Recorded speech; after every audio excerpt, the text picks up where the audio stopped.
Hi, my name is Catharyn Baird, and I am the CEO of Ethics Game. One of the tools that Ethics Game has developed is called the Ethical Lens Inventory. And as you take this instrument, you discover which of the four ethical theories, approaches to life, most matches yours.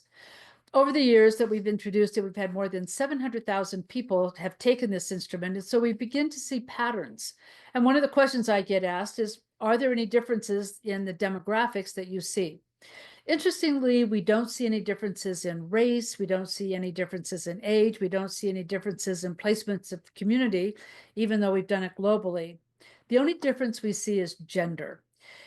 As we look at the results, 44% of all men land in what we call the responsibilities lens, the lens where individuals get to use their reason to determine the principles by which they are going to live.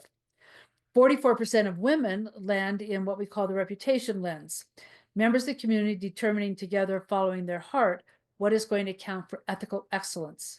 Now, while it's not evenly distributed, there's enough in each of those different ones to give the impression that collectively we think about ethics differently.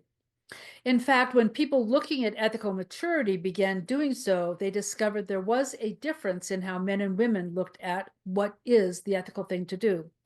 Lawrence Kohlberg began to do his research in ethical maturity, and he found that those who are the most ethically mature live into the social contract. They have agreements with themselves and their communities about how they are going to live.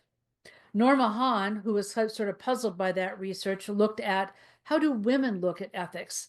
And she found that for women, the most ethically mature thing you do is to maintain community in a sense of harmony and balance.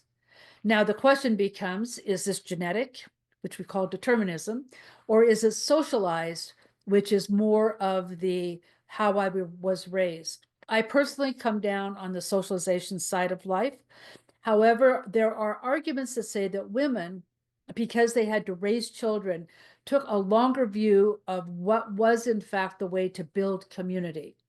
So in any event, whichever theory you take in terms of why women tend to look at the world differently than men, whether it's nurture or nature, the truth of the matter is that we do interact with the world slightly differently, and both sides of the conversation are important. We both need to think about what agreements we will keep, and we need to think about how we are going to build community. Thank you.